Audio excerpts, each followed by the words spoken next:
อยู่เที่ยงนาอันนี้เป็นนาครับเบิดพี่น้องพูดทางพูดยังเกี่ยวเขาอยู่พี่น้องพูดตกแมนเบิดเลยนี่แต่นี่ไปนี่แมนเบิดนี่แหละผู้ตัวเบาโกวานพี่น้องอันนี้ผู้ด้วยนี่แหละเบื้องนั้นแม่นทางบ้านน้องบ้องน้องพี่น้องนะเบื้องนะครับหลังเบื้องนั้นภาคมาเบื้องนี้แม่นนาทางเบาโกพี่น้องเนาะ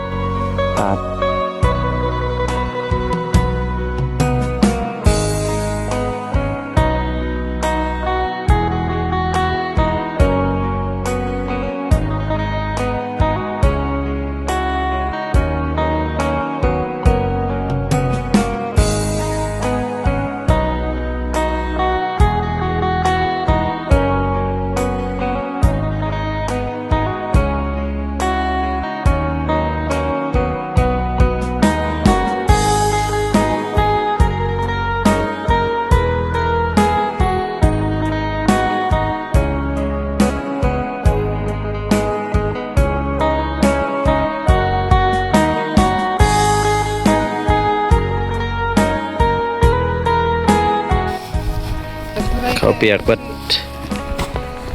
เขาเปียกเบิดหน่อย2 ล้านนี่ซื้อโทษคนบ่เหลือเลยบาทนี่เขาก็เปียก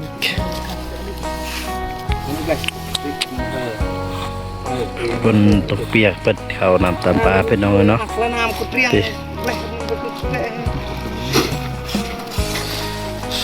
เห็นมันอยู่เลยครับปักเปียกเบิด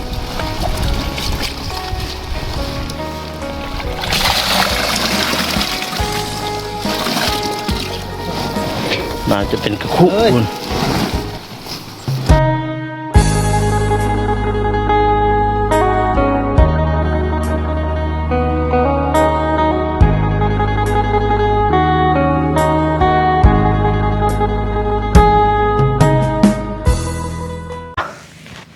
เปิดภาพมา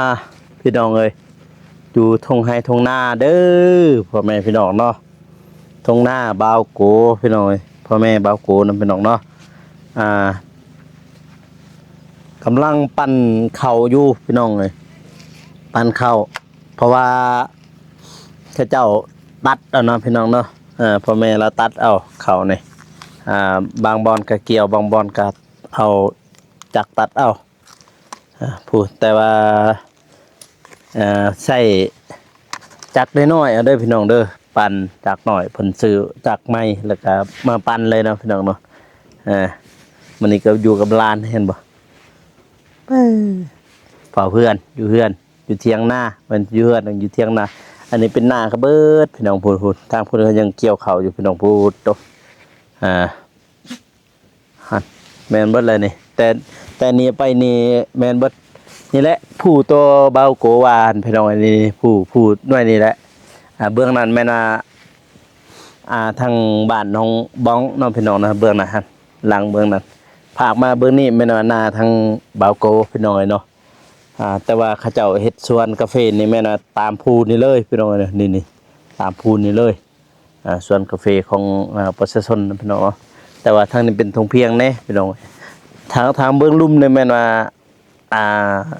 ส่วนกาแฟบริษัทเบิดพี่น้องเลยเนาะทางนั้นเนาะเห็นบ่อันเรื่องเนี่ยนี่มันตรงหน้าแล้วพี่น้องเลยพูนเขาเจ้าเกี่ยวเขาอยู่พุ่นพี่น้องเลยเนาะมาดอกอันนี้กำลังเริ่มอันนี้บานพี่น้องดอกตะเวนทางฝั่งลาวเขาเอิ้นทางฝั่งไทยจักดอกอีหยังได้เห็นเขาเจ้าเม่นอยู่มื้อน่ะหันเหมือนแต่ว่าเบาโกถามหันพี่น้องเนาะว่าดอกอีสังน่ะดอกบัวตองจังแม่นบ่จักดอกอีหยังแหละผู้ใดฮู้ก็คอมเมนต์มาแน่พี่น้องทางลาวค่ะสิเอิ้นดอกตะเวนเนาะพี่น้องดอกตะเวนนี่แหละดอกตะเวนพี่น้องเอ้ยแต่ว่ามื้อนี้ก็ถือว่าอากาศก็ค่อนข้างดีเนาะพี่น้องเนาะดีอย่างนึงแล้วก็ฝนก็คือสิแม่นท้องฟ้ามืดครึ้มจังซี่แหละ2 มื้อแล้วเด้ที่ว่าแดดนี่พี่น้องเอ้ยเนาะก่อนอื่นมัดกับทักทายสบายดีและสวัสดีเด้อพ่อแม่พี่น้องเนาะ ก็ยินดีต้อนรับเข้าสู่ช่องเบาโกชนบทสปปลาวพี่น้องเอ้ยเนาะมามื้อนี้ก็อยู่ที่ทุ่ง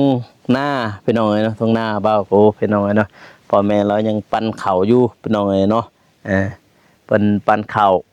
ก็สิมากู้แล้วก็มาเกี่ยวแน่พี่น้องเอ้ยเนาะพี่ไปเดี๋ยวเราไปเบิ่งนํกันเลยพี่น้องเอ้ยเนาะป๊าดโตอันนี้ก็แม่นเบิดแหละทุ่งนาเขาแหละพี่น้องเอ้ยเบิ่งเห็นนี่ปูนฮอนสนเบิ่งนั่นแหละทุ่งนาเขาแต่ว่าเบื้องเทิงนี่แม่นว่าเบื้องผู้เบื้องนั้นแม่นว่าเป็นสวนกาแฟเด้อพี่น้องเด้อสวนกาแฟของเขาเจ้า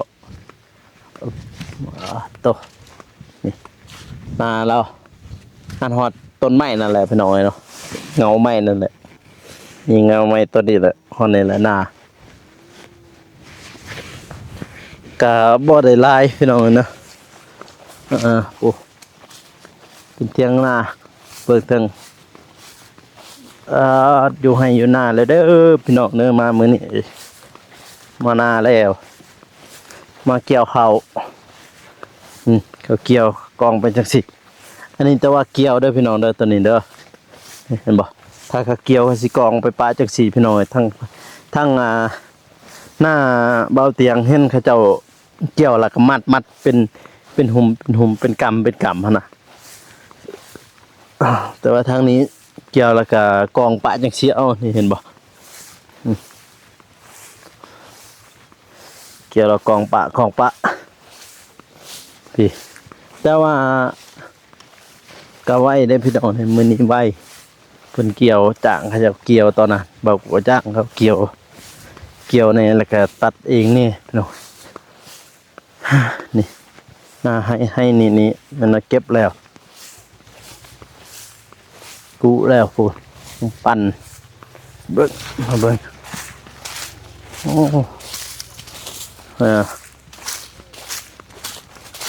สิแต่ก็ยังบ่ทันไอ้เบิดดอกพี่น้อยเนาะยังอยู่เบื้องลุมหุ่นเบื้องลุมหุ่นนี่ท่านนั่นก็ซนนั่นแหละพี่น้อยพุ่นซนนั่น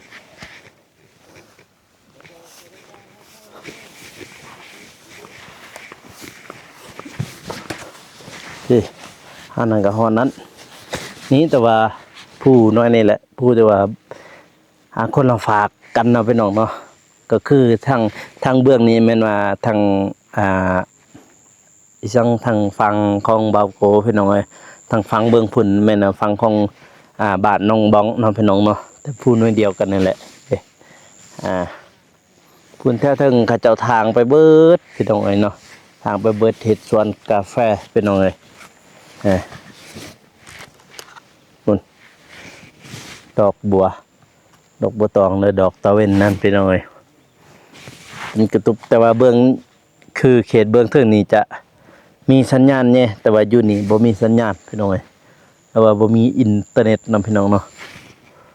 ผู้เขาเจ้าเกี่ยวเขาผู้อยู่พุ่นเป็นตะแถวเลยคนกระสุกแล้วโถ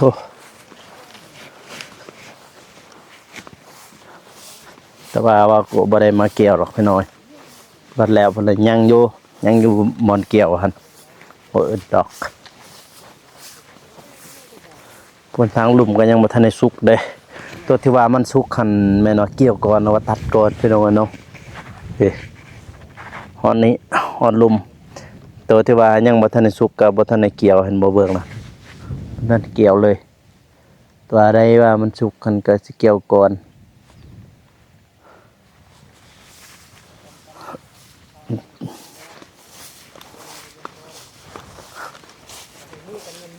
โอ้ย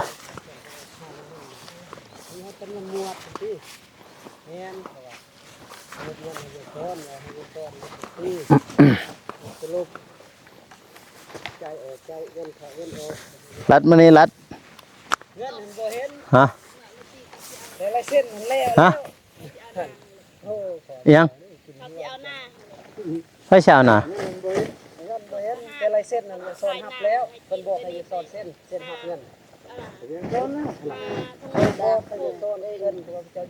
ทหารเช่า ลองอันจะเป็นหมายเพราะว่าเขาเห็นกี่ตักเล็กเป็นบอก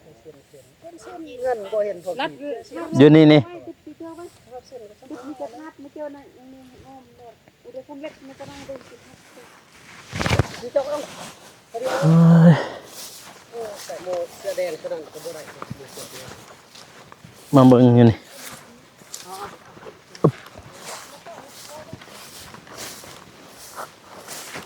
นี่ฮอตโซ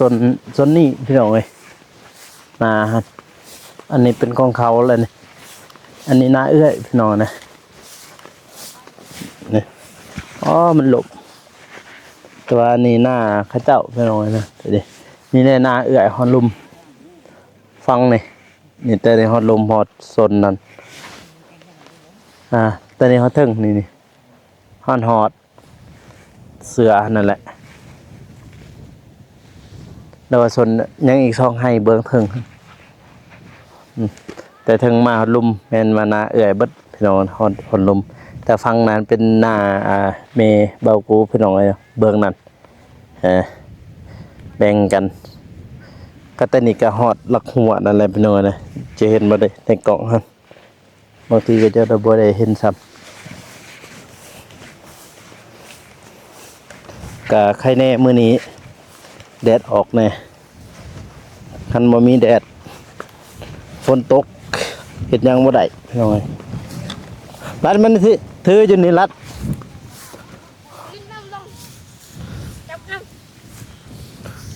จับนี่ มาตัวนี้กู พี่มาถือกล่องตัวนี้นี่สิบินโอแต่ว่าลมแห้งนี่ พอ แต่ว่าลมแห้งนี่อยู่นี่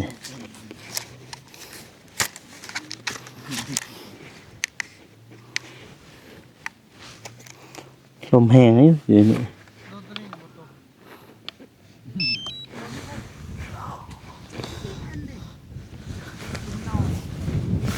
โอ้บานจ้อยบานนี่ไม่ได้บ่อยบ่ได้เด้ ไม่ได้นี่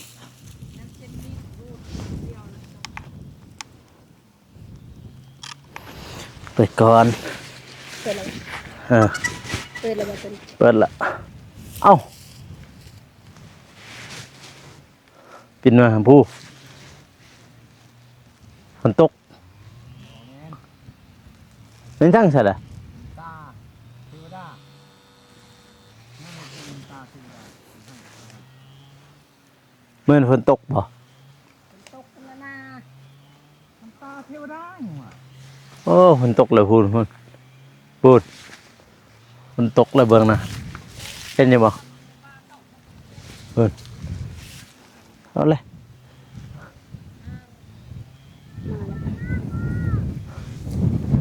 แต่ว่าลมแห้งเลยอยู่นี่พูด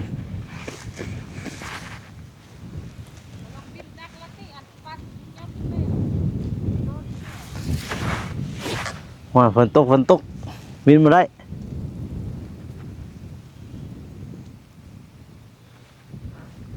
บ่าวเข้าเมืองหลัดเขาอัน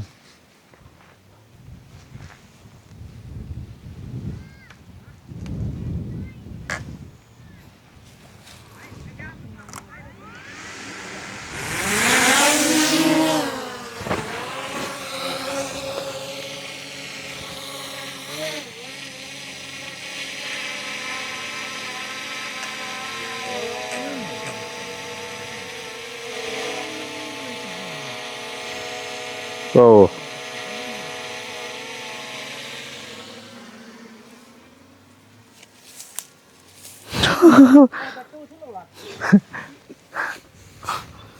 เอาทำกระทัดด้วยเจ๊จะโดนแซงเอา ทัดหมู่บ้านเอ้ยแทน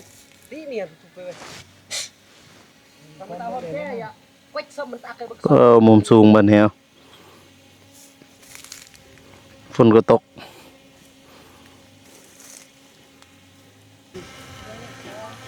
โอ้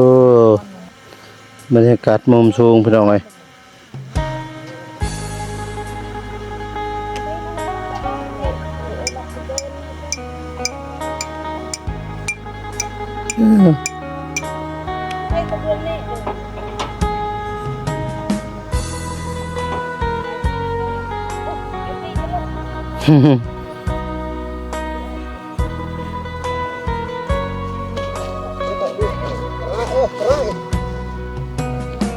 ทุ่งนาพี่น้องเอ้ยเนาะพันธุ์ข้าวโถ่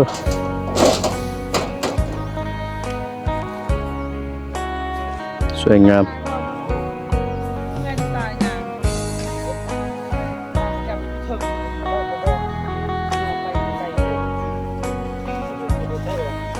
ไปขึ้นมุมสูง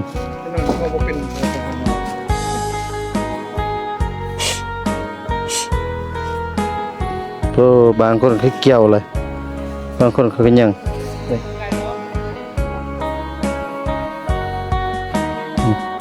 หัดสนัยเกี่ยว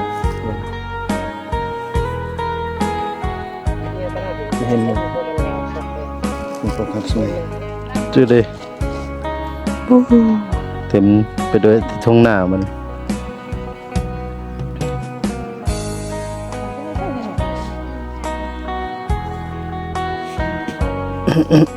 ปน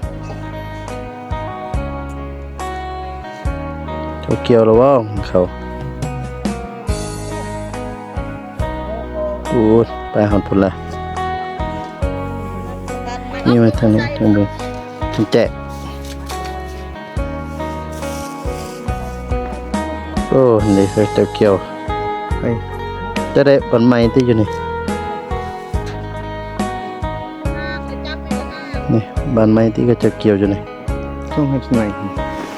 บุบุ บ่แม่นของแม่อันนั้นบ่นี่ แม่น บ่หน้าพวกนี่นะนี่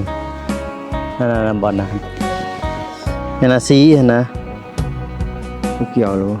เกี่ยวเลยดิ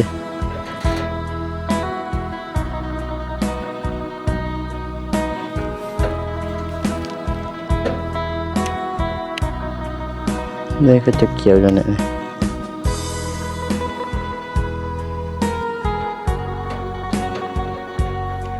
กำลังพักผ่อนก็ตีอยู่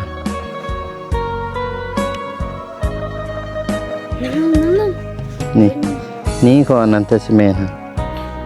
มหันชนัยนี้เมสุลินฮะ เขาเกี่ยว เกี่ยวกันเนี่ย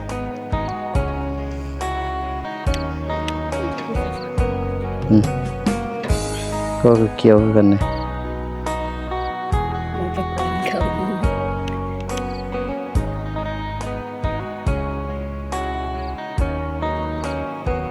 ที่มาเดือนนะเขาใส่หนาในนี้หนาภายในต้นนี่เลยเขาก็เกี่ยวกัน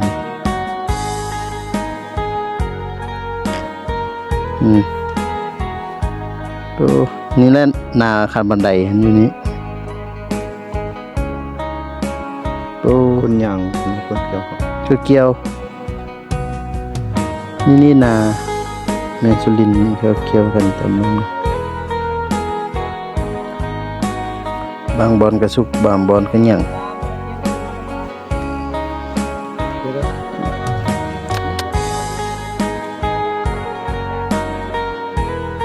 จะเสียดายกล่องจะมีน้ำหมอกนะพี่น้องเลยปุ๊บตรงหน้าแล้วจำเลยบางคนเขาก็เกี่ยวแล้ว ใช่ให้เกี่ยว นี่เห็นมีแต่อันนี้เกี่ยวเนี่ย ใช่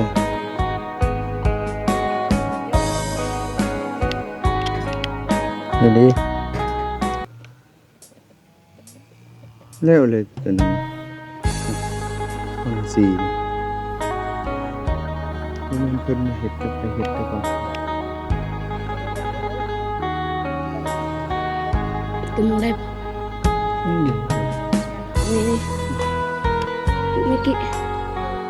กี่บ่คือ ได้กดทางหน่อย จะได้กล่องมีน้ำหมอก มีน้ำกล่องในโดดนั่นน้ำหมอกนำเขาหน่อยหนึงนะเห็นไหมมาเบิ่งนาบาโกพี่น้อย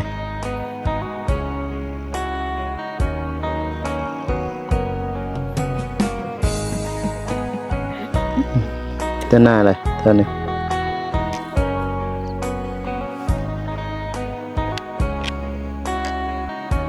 ดิ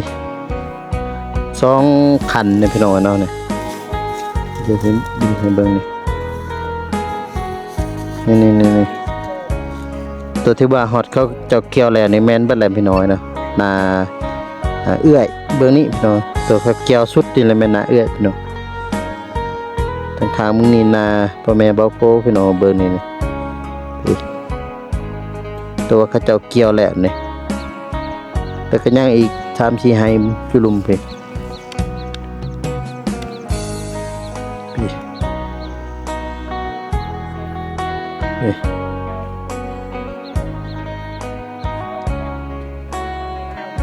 เขาให้เบิ่งหนุ่มป่ะ ต้องให้กับเพื่อน โอ้เขานาซาวคันพี่ตัวเขาเจ้าเกี้ยวแล้วแม่นแล้วพี่น้อยอยู่หั่นน่ะนี่แหละฮอดถึงพี่น้อย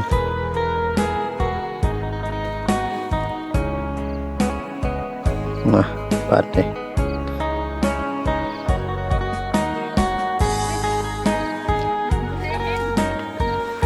โอ้สวยงาม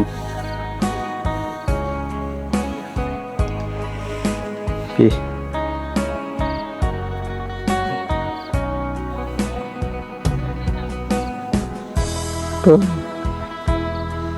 บาโกเด้อพี่น้องเด้อ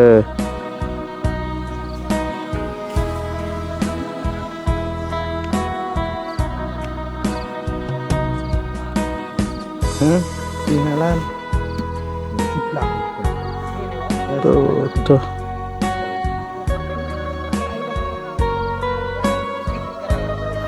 ประมาณนั้นพี่น้อยแต่ว่าเสียดายในหมอกเขาเกาะเขาเปียกเบิดเขาเปียกเบิดพี่น้อย 2 ล้านนี่เนาะซื้อ โทษเพิ่นบ่เหลือเลยบาทนี่เขาก็เปียก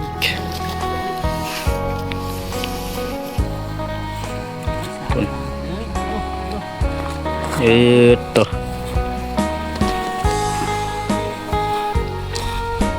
บ่เหลือครับ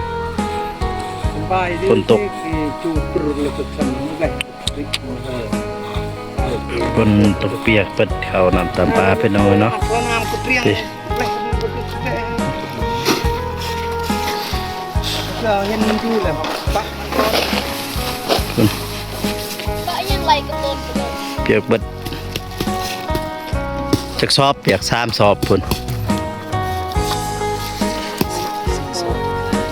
3 สอบ 4 สอบพุ่นฝนตกหลายพี่น้อยดูเต็มตะหน้าบัดนี้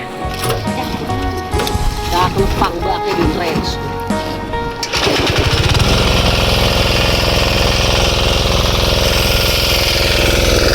จักได้น้อยนะพี่น้อย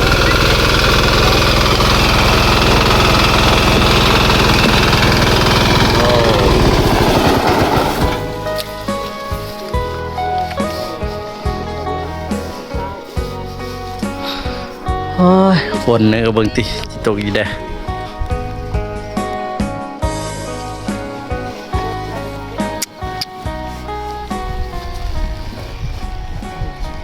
กาแฟกับท่านเก็บเขาก็ฝนตกหมอกลง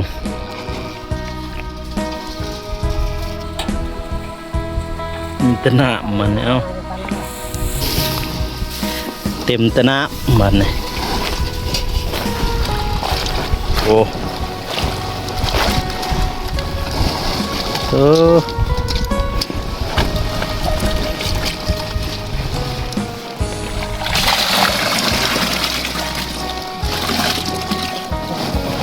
น่าจะเป็นกระคุคุณ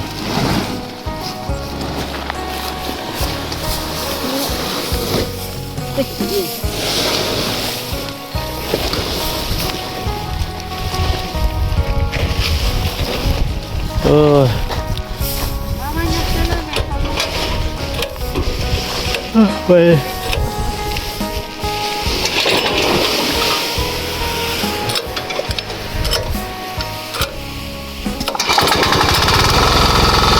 อันน็อตเป็นนี่อ่ะพ่อ